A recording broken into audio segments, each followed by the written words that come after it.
Bonjour à tous et bienvenue dans cette nouvelle vidéo. Alors aujourd'hui on se retrouve pour une vidéo assez personnelle puisque je vais vous parler du coup de mon parcours scolaire. D'abord, si vous ne me connaissez pas, moi c'est Zoé. Depuis la rentrée je fais des vidéos sur la fac de droit, sur mes études, etc.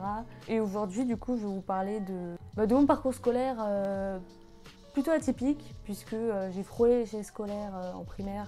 Et pourtant me voilà faire des vidéos sur les études alors que je sais pas, il y a encore 3 ans, je me voyais déjà tout arrêter après le lycée. Donc voilà, je me suis dit que ça pouvait être intéressant étant donné que c'est Parcoursup, de vous parler de la fac, de pourquoi est-ce que je choisis la fac de droit, pourquoi j'ai réussi en fac de droit et j'ai pas énormément réussi dans mon parcours scolaire, même si, quand je dis échec scolaire, je l'aurais été sans ma mère, mais j'avais quand même des capacités. Je pense que vous voyez, je pense qu'on est beaucoup dans ce cas-là, à n'avoir aucun intérêt pour l'école. On commence avec le début de la vidéo, juste après l'intro.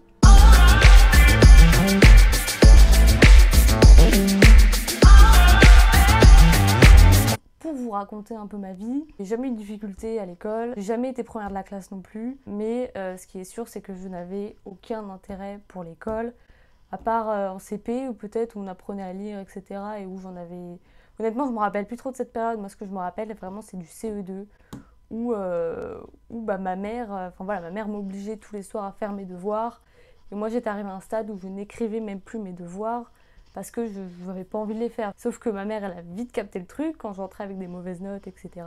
Vous voyez que j'en avais plus rien à faire. J'avais des zéros en maths, je m'en foutais. Je m'en fichais complet de l'école. Moi, je voulais juste qu'on me laisse regarder les Winx le soir. Maintenant, réglons ce problème. Elle devait se battre, premièrement, pour récupérer les cours. Parce qu'en CE2, on m'avait mis au fond de la classe, alors que moi, j'étais un peu la perchée dans la lune, vous voyez. Et pourtant, on m'avait mis au fond de la classe. Donc, comment vous dire que mes leçons étaient à moitié écrites. Mes devoirs, je ne les écrivais pas. Et du coup, ma mère devait se battre, entre guillemets, pour obtenir le cours en entier et les devoirs. Et ensuite, se battre pour que je les fasse. Donc elle me disait que ça lui prenait 1 heure, 1 heure et demie en général pour que je dédaigne à le faire. Donc ça a été là, on va dire, le moment où j'aurais pu couler, vraiment couler, parce que sans ma mère derrière notamment, j'aurais rien fichu, puisque j'en avais strictement rien à faire. Donc voilà, j'ai continué mon parcours scolaire normal, jusqu'au collège où j'avais en 6e 12 ou 13 de moyenne, je crois. Pareil, en foutant pas grand chose. Lire le cours me suffisait pour m'en sortir. Parce qu'il faut savoir aussi que j'étais dans un collège, même un lycée de campagne. Comment dire ? J'étais pas dans un grand lycée parisien, parce que là, je pense que je me serais mangé des 8 et des 9. J'étais dans un collège un peu pourri, même si j'avais des très bons profs à la campagne. Pareil, le lycée, je crois que c'était encore plus pourri. Un jour, ils ont fini avant-dernier de Seine-et-Marne, pour vous dire, dans le classement des lycées, vous voyez. Donc, bref, même si je trouve ça ridicule de classer les lycées, on n'était pas loin du lycée de merde, du collège de merde, du lycée de merde. Donc, là-bas, on va dire que quand on a un niveau correct, on a 12 de moyenne facile, au collège, je parle. Contrairement à des collèges parisiens ou lycées parisiens, où là, peut-être que ça sac plus, j'en sais rien. J'y suis jamais allée et j'en suis ravie. Ouais, et en fait, j'avais rien eu. Alors qu'avec 12, on avait au moins les encouragements là où j'étais. Et ma mère, elle dit pourquoi elle a rien, elle a ni des encouragements, ni tableau d'honneur, rien du tout. Et la prof a dit écoutez, on n'est pas bête, on sait qu'elle fait pas grand chose. Et nous, on récompense aussi le travail qu'il y a derrière, on sait que Zoé, elle peut faire beaucoup mieux. Et pour moi, du coup, pour mes parents, ça a été aussi le déclic de se dire qu'il faut qu'on lui trouve un appât. Vous voyez, la carotte qui fera avancer l'âne, il faut la trouver. Et à votre avis, c'était quoi ? La moulaga, l'argent. Ça a fonctionné. En 5e, je me suis retrouvée avec les félicitations, 16 de moyenne, toute l'année. Et j'étais sérieuse quand même, sérieuse à mon niveau, quoi. J'étais mieux dans ma peau, je m'étais fait des amis, etc. Donc ça joue énormément, hein. Quand on a confiance en soi, il n'y a pas photo. Mais donc voilà, je termine le collège avec 16 et demi de moyenne, je sais plus, en me tournant un peu en foutant pas grand chose. Et sauf qu'arrive le lycée, et le lycée, ça ne pardonne pas. Les branleurs au lycée, ils se prennent une tôle en général, même s'ils étaient beaux au collège. Et ça a été mon cas, je me suis pris 12 de moyenne en seconde, dont en fait j'étais très irrégulière puisque j'avais, je déconne pas, je devais avoir... En fait j'avais des très bonnes notes dans les matières littéraires, c'est-à-dire 14-15, mais j'avais des notes éclatées en maths, en histoire, en SES. À part en seconde où j'ai des profs sympas, mais arrivé en première, l'histoire je m'en sortais encore, mais SES j'avais une moyenne pourrie, maths pourri, mais les langues, le sport et tout, ça me permettait de remonter. Voilà, donc arrive la terminale, là c'est encore pire au niveau des notes. Je me retrouve, pour vous dire, les bacs blancs, j'avais pas le bac, j'étais même pas au rattrapage, j'avais 8 au bac blanc. Donc voilà, la dégringolade, je crois que j'ai fait une attaque de panique à la première épreuve du bac en philo. Je me rappelle, j'étais pas bien, j'avais pas dormi de la nuit, j'étais à 2 doigts de gerber sur ma copie. Le bac, je l'ai eu avec mention parce que j'avais une option tennis et le sport. Sinon, l'option, elle me... J'avais 10. Il faut savoir qu'en sport, j'avais 17-18 à chaque fois. Donc ça aide. En langue, pareil, j'ai eu 15-16 au bac, je sais plus. Donc grâce à ça, j'ai eu mon bac avec mention, même si j'ai eu, je crois, 7 en maths. SES, j'avais eu 10, je crois, un truc comme ça. Enfin bref, rien d'exceptionnel. Mais du coup, pour Parcoursup, j'avais mis que des facs de droit. Et du coup, je vais vous dire pourquoi j'avais mis que des facs de droit, alors que moi-même, je ne savais pas du tout quoi faire. Mais il y a un truc que je savais, c'est que j'avais besoin de beaucoup de voix et j'avais aussi besoin de savoir que je pouvais être indépendante.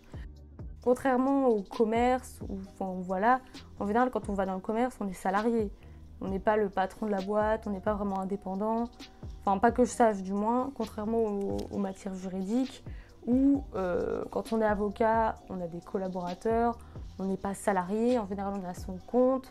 On a plus ou moins un patron, mais enfin voilà, qu'on soit notaire, huissier, enfin, en général il y a quand même plus d'indépendance, on peut même ouvrir son propre cabinet et il y a plus ce problème de hiérarchie salariale. Ce qui me pose problème encore actuellement, les patrons sont rarement contents de moi parce que j'ai tendance à être un peu insolente, j'ai du mal avec l'autorité, c'était déjà le cas à l'école où parfois je me faisais virer de cours. Voilà, j'avais du mal avec l'autorité, à l'école ça passait. Dans le monde du travail, ça passe plus. Donc, déjà, savoir que je pouvais être indépendante à ce niveau-là, c'était une motivation énorme. Parce qu'à un moment, quand on rentre pas trop dans le moule au niveau scolaire, la prépa, non, surtout pas, non merci, enfin, je m'en serais jamais sortie en prépa. En fait, j'avais pas 36 choix, et là où j'étais, je vous dis, j'étais dans un lycée un peu pourri, et on m'avait, et je savais rien. C'est vrai que contrairement à ma cousine qui est sur Paris, par exemple, elle savait exactement toutes les orientations qui existaient, les bonnes écoles. Enfin, moi, pour vous dire, j'ai découvert Sciences Po. Je savais même pas ce que c'était Sciences Po en terminale. Vous voyez, alors que c'est vrai que ceux qui sont poussés, on va dire, à faire des études sur Paris, dans des bons lycées, etc., Sciences Po, ils connaissent depuis petit. Enfin, moi, vraiment, j'ai découvert Sciences Po en terminale, pour vous dire. Donc, même si j'avais voulu rentrer, je connaissais même pas l'école, quoi. Donc, bref. Il y a ça aussi, c'est qu'au niveau orientation, j'ai pas fait beaucoup de recherches. Moi, je connaissais juste les facs, l'université, la prépa, et c'est tout. Je sais pas les passerelles qu'il y a peut-être. Je connais même pas les passerelles que je peux faire après. Enfin bref, faudrait que je me renseigne, mais c'est pas le sujet. Donc j'avais pas non plus une tonne de choix. Même si il y avait des salons avec les DUT, etc. Je me suis dit la fac c'est le plus facile. C'est le plus facile et c'est ce qui peut me correspondre le mieux. Et ça m'a très bien convenu. On dit que la fac ça demande beaucoup d'autonomie. Et pourtant moi qui avais du mal à travailler, etc., quand on veut réussir, l'autonomie on la trouve. L'autonomie c'est pas un problème, mais du coup, je vais pas vous donner toutes mes notes. Je sais pas si c'est un grand intérêt, dites-moi dans les commentaires si vous voulez que je fasse une vidéo sur mes notes depuis la L1 ou juste mes notes en L2. Mais j'ai validé ma première année avec 13 de moyenne à peu près. Et pareil pour la deuxième année, j'ai eu 13 de moyenne aussi. Mais donc j'ai réussi du coup ma L1, ma L2, donc ce qui est le plus dur. Enfin voilà, du coup je fais cette vidéo pour vous encourager, peu importe le niveau scolaire que vous aviez, l'élève que vous étiez, si vous êtes motivé et que vous avez envie de faire n'importe quelle filière, vous pouvez y arriver, malgré le fait que lorsqu'on n'a pas des bonnes notes au lycée, sur Parcoursup, ah oui par rapport à Parcoursup, moi je sais que j'avais été prise partout, au bout d'un mois d'attente en général, puisque j'avais pas une super moyenne, sauf la Sorbonne et Assas. Voilà. Donc sinon j'avais été prise partout, à part les grosses parisiennes. Avec de la motivation, enfin voilà, il n'y a pas de raison que ça ne fonctionne pas. Et vos résultats dépendront à 60%, puisque 40% c'est les profs. L'intérêt que vous portez à votre filière, de l'intérêt que vous portez à vos études, de la motivation que vous vous donnez, de la recherche, toujours rechercher une bonne méthode. Voilà, donc j'en ai terminé avec cette vidéo. Peut-être abonner encore une fois si ce n'est pas encore fait. je vous invite à me rejoindre sur Instagram pour me partager du coup vos vœux Parcoursup, me dire pourquoi tu as choisi ta filière, ou qu'est-ce que tu vas choisir sur Parcoursup, pour que je puisse en faire une vidéo et que ça puisse servir à tous ceux qui hésitent encore. Et voilà! Allez, je vous laisse, bisous bisous!